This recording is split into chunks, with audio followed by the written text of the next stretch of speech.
Ал медовый тестасын бастайық. Оның үшін бізге 2 жұмыртқа, 100 грамм қант, 110 грамм бал және 120 грамм сары май қажет. Оларды араластырып, кіші қасықта жарты қасық содамызды қосып, водяной баняда майымыз ерігенге дейін ұстап аламыз да водяной банядан алып, аз-аздан ұнымызды қосып аламыз. Бірден көп қошырмейміз, қою болып қалуы мүмкін.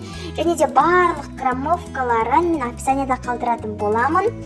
Және де мен медовый тестасын ондай биік етпедім. Жай ғана дастархан шайға болғаны үшін ондай кіші және де биік етпедім. Сіздер 2 есе үлкейтулеріңіз мүмкін. Неге осындай теста болуы қажет. Енді бұны салафанымызға салып, 1 сағатқа мұздатқышымызға қойып қоямыз.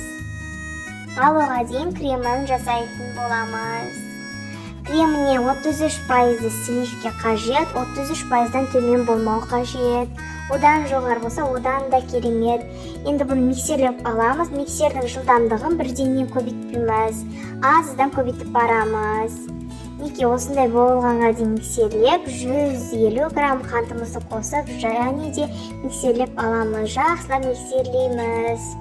Қою болғанға дейін, миксердің ізі қалғанға дейін. Ыдысымызды төңкергенде креміміз ағып кетпеуі қажет. Неге осындай. Енді бұған 20% сметанамызды қосамыз. 20%-дан төмен сметана болмайды. 15%-ді қолданбаңыздар. Тек қана 20 немесе 25% сметана қолдансаңыздар, қолдануларыңыз керек. Неге жай ғана араластырамыз. Ешқандай миксердің көмегі керек емес, жай ғана лопатканың көмегімен араластырамыз. Неге осындай крем болады. Бұны салафан жауып үстіне кождар пісір болғанға дейін мұздатқышқа салып қоямыз. Неге бізде тестамыз да дайын болды. Онда 6 қоржыға бөліп аламыз тестамызды. Неге үстімізге жай ғана ұнды сеуіп, ешқандай пергаменттің көмегісіз, қолмен, оқтаудың көмегісіз жайып аламыз. Қолмен жаямыз, видеода көрсетілгендей. Мен 20 диаметрі 20 болды менде торттың.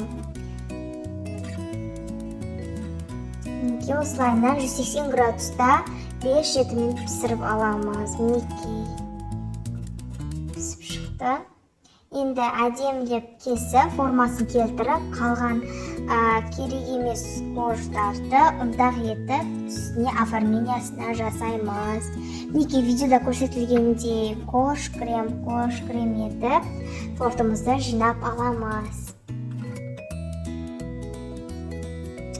Достар, әрине мен каналына тіркеліп, лайк басып, өз ойларыңызды қалдырыңыздар, білмеген жерлерін сұраңыздар, әрине жауап беремін. Алдағы күндерде медовиктің басқа рецептісімен және де кремді өзгертетін боламын. Сіздерге басқа рецептпен бөлісетін боламын. Әрине каналыма тіркеліп қойыңыздар, видео шыққанда көретін боласыздар. Енді мен 5 кождан кейін үстіне кокос стружка қостым. Дәмі кіріп өте ароматный болады. Ал енді неге 6-шы кожды қойып, кремді жағып жан жақтарында да әсемдеп аламыз. Сіздер өз қалауларыңыз бойынша әсемдесеңіздер болады. Мен жай ғана ұнтақты сеуіп қойдым. Ол енді өздеріңіз фантазияларыңызға қарай. Неге осылай болды, өте күшті жұмсақ болады медовый. Әрине жасап көріңіздер, кеңес беремін. Сау болыңыздар.